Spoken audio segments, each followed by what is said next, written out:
Well, this is an interesting way to start out the day. Apparently there's a line down. It's just a cable line, but it's also laying on top of the power line over there.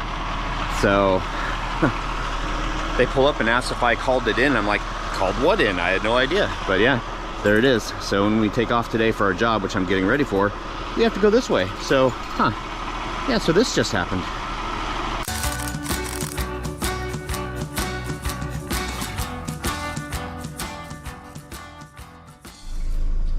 Well, this is certainly being a fun job.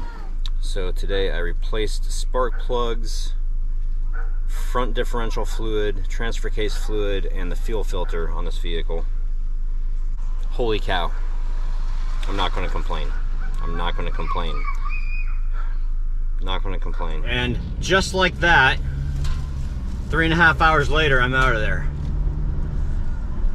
Ooh-wee. All right, gotta stop by the parts store and drop off some parts that I ended up not using, get some money back, head to the office or head back home, and do the end of the day stuff. This is the only job I had going on today, but we do have an important place to be at 7:30 tonight. Well, apparently they never came to fix that downed wire today, so that's interesting, and I'm also surprised that nobody has driven through it. Sometimes we get some people speeding down our streets that tend to not pay attention to things like that, so I'm really surprised. So Angie and I are just about ready to head down to the Bedrock Prospectors Club monthly meeting in Puyallup, Washington, because I don't know, the closer it gets to doing this, it seems like really out there. Like, it's like, oh my gosh, should I really do this? I don't know what your write-up says. Yeah, so I wrote this whole speech that I'm going to give to them, who I don't know if it's like one person that's there or if it's like a whole room of people that's there. I have no idea. And Angie is eating cantaloupe. Oh. It smells. It does smell. It smells like melon. Like refrigerated melon. I'll indulge. I'll eat the cantaloupe. On the news, or... Oh, you heard about this on the news? Yeah. Wow. It was a malfunction and it was dripping. Oh, that's gross. And there's nothing they could do about it, so they had to wait till they could pull over. Wow. Oh, there they did. They pulled over. Wow.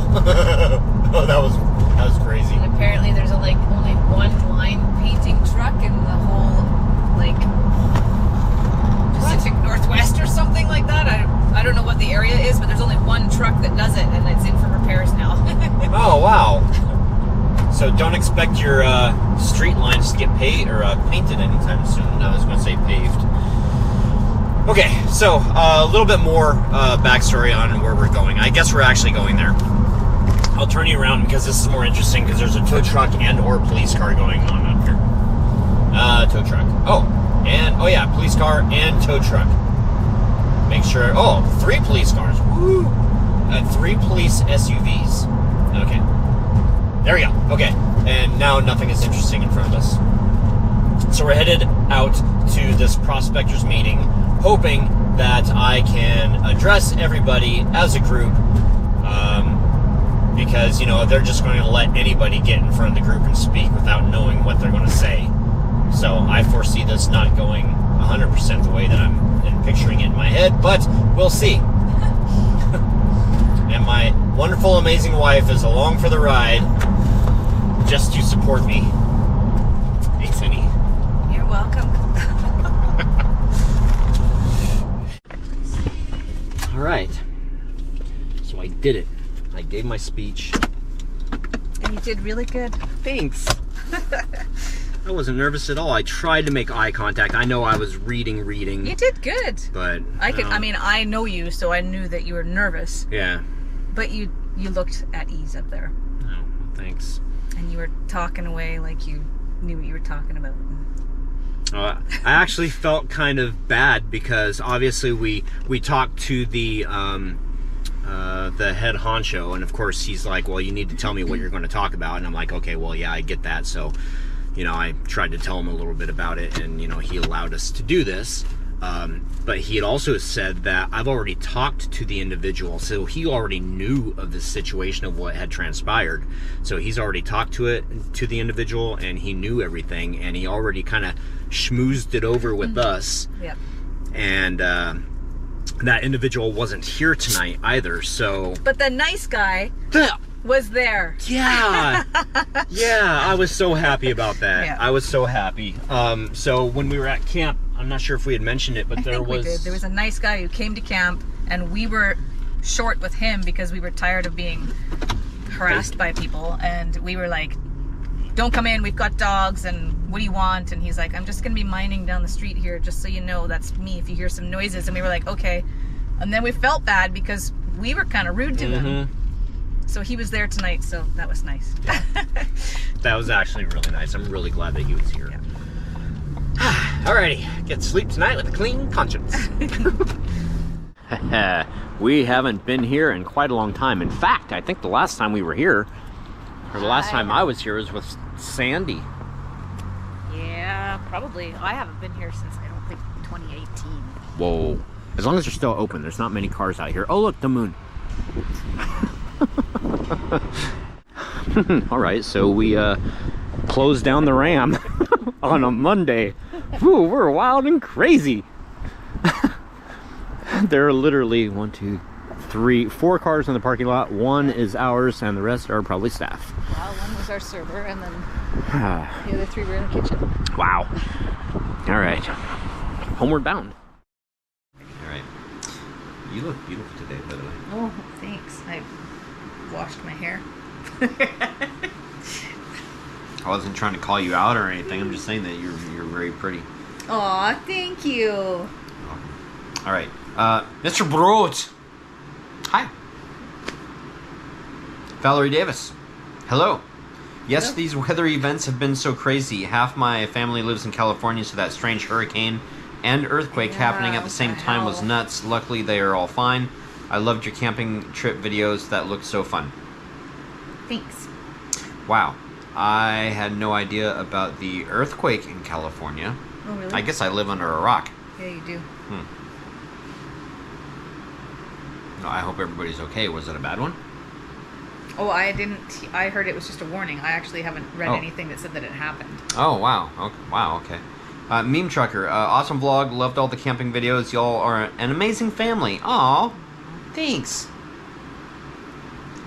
April Clancy, I was telling someone yesterday that there were far less homes, i.e. more trees and nature, when I was growing up, and I never once remembered the skies being hazy and sun-colored, this creepy color due to so many fires around the Pacific Northwest. I do barely remember the ashen skies from St. Helens, but never these fires. Anywho, I'm new to your channel and am enjoying. Thank you. Oh, hi. How did you stumble upon us? Yeah, that's what I'm curious about, too. I'm so happy that we have new blood. Now I I'm just gonna scare her away. Sorry, Jinx. Yeah, Mount St. Helens, that was a unique experience. So I was like, what, 10? No, I was 5. 1980, right? Oh. I was 75, yeah, so 5. I was 5 years old, and I remember that pretty clearly. Yeah, me too. It was crazy. I was scared because we had ash falling on stuff at our house up in Canada even, and I remember being afraid and saying like, oh no, the lava's gonna get us, and my dad was like, we're okay. The lava's not gonna get you. When we were in Puyallup today for that meeting, I told her, I said, if Mount Rainier goes, and it goes like on this side, the Lahar, and like going down the Puyallup Valley, everything there is gone. So that's crazy. Yeah. So I mean, I would not live in a Lahar zone. Lahar. Tony Fredrickson, backyard space looks so cozy. Bugs this year are terrible. Bees, wasps, and grasshoppers. Oh my. Well, the bees are very good. many grasshoppers. We saw quite a few when we went camping. We well, heard them. You expect to see them there. Dry Oh, grass. you and mean all. around here? But here, yeah. Oh. Huh. You never see grasshoppers around here. No, not too many. We had to go to the pet store when we had mantises to get grasshoppers. No, those were crickets. crickets, grasshoppers. What is the difference? I don't know, but there is one. Okay. Halloween Daytime, fur. nighttime, I don't know. Halloween fur. That's so cool, Phoenix. That is, if you see this. Well, I'm not sure he's going to see that, but I can try to remember to tell him. yeah. Halloween fur. You also say at 6-minute mark when you said Smokey like that. You made my cat Smokey come over to you. He came over to the phone. It was quite cute. Aw. So now you gotta be like, Smokey! Hi, Smokey. Smokey! What? Huh? Why'd you wake me up? Your name's not Smokey. Your name's Mud. What is up with that ear? Yeah. What? It looks 3 times the size of the other one. Better to hear you with, my dear. This is what happens when I wake up on the wrong side of the dog bed. Wow, you're so disheveled. Oh, all right. Okay. Your cuteness is wearing off. Steven, thanks for the video, Troy. I love it. What you start a video, good afternoon, Hellions. It only means we're closer to Halloween and fall, and I love it. Thanks, keep up the good work, and can't wait for the next one. Keep them coming. Well, we've got many, many years. What was that for? You're like all one breathing that. Oh, well, I always try to one breath it. That's the way you get through the comment quicker. All right. All right. I don't know where I was now. Oh, keep them coming. Yeah. We've got a ways to go. Halloween first. So I was born in 1995. So I classify. Wow, 1995, 7-8 year. I am 20 years your senior, which is an old person's way for saying I'm 20 years older than you are. So I was born in 1995. So I classify as a millennial, and I had a chore list. Honestly, I don't remember what we got. I know my parents paid, but it wasn't much, and it was paid every 2 months. So what happens when you didn't do your chores? I guess this would be for everybody. If you guys did chores when you were young, what was the punishment for not doing your chores or forgetting to do your chores? I honestly don't remember, so it couldn't have been that terrible. I don't remember either. I don't remember getting an ass whooping. No, not for that. I don't remember getting grounded.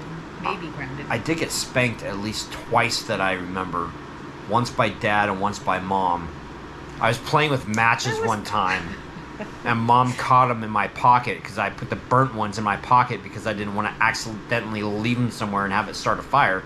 So I put the burnt matches in my pocket. Mom found them, and then she went to give me a spanking, and I laid across her lap or whatever. No, it wasn't even across her lap. It was across the stool. Remember that black stool? Yeah. Okay, so it was across the stool, and I remember her sitting there, and she was like, Pep. Oh my gosh. And I believe that I started laughing, and she said, if you don't change your reaction or if you don't cry or something, then I'm going to tell Dad. So I was like, ah. Wow. Yeah, I'm you sorry. had it pretty good. Yeah. I mean, spanking was normal when we grew up. So it's not like our parents were doing something abnormal. Almost everybody got spanked back then. If we weren't in the child custody issue that we were in, I would say spanking would be still something that we would have done. On the odd occasion? Well, yeah, not all the time, and definitely not out of anger. I got spanked. And only on the butt. A lot. I was bad. She was a bad girl. And my mom used to get the wooden spoon out. That was her thing. Ooh. And she broke the wooden spoon across my butt. Wow. And I laughed at her. And is that why you take pain so well? Maybe. She takes pain really well. And I'm thinking, like, as an adult, like, how furious would you be if you were trying to, like, discipline your kid in the way that everybody disciplines their kid, and they were turning around going, like, ha, ha, ha. Oh. I'm sorry, Mom. You like really get it then. Oh my gosh. Real fan Jason, dark and spooky. Time to start the carport haunt. Oh, that would be so neat. Oh. Maybe we should do a little something. Phoenix and I have been talking. Oh, have you now? Yeah, we have. We'll fill you in later. Can't tell you yet. Oh, okay. Matt and Laura were talking too. Might need to bring them in on it. Okay. But can't tell everybody else yet. Yeah. Because. Not yet, but later. But not yet. Oh, I burped. Ew. Excuse me. Hard-boiled eggs. Yummy. Me and 2 beady eyes. So those little blackbirds had 2 beady eyes. Ah! God, I read that and I laughed. It wasn't bad, was it? No. Okay, good. Blech. Okay. Can't have a vlog without burping or farting or something. So gross. we were eating melon in the kitchen before we went to this meeting tonight. Yep, melon. Oh yeah. And then right before we left, I was like, I'm still kind of hungry, and I'm going to be really hungry if we leave. So we had hard-boiled eggs in the fridge. So we each had a hard-boiled egg, and we were like, oh, this is a bad combination. And then we were driving, and we had those fizzy ice drinks. So coconut pineapple ice drink after just eating a boiled egg and cantaloupe. And then he burped. Yeah. And I knew it was going to smell. And the window was up, and I didn't want to like blow it in the car because then it'd be like gross. So I held the burp in my mouth as the window went down, and then I'm like blowing it out the window, but it's too late. My taste buds already picked up the taste of all those flavors in my mouth. I'm like, what is this? All right, there's your Beyond 1031 gross part of the Brought vlog. to you by Bren. Yeah. All right, guys, that's it. Happy hunting. See you tomorrow. Bye. Bye.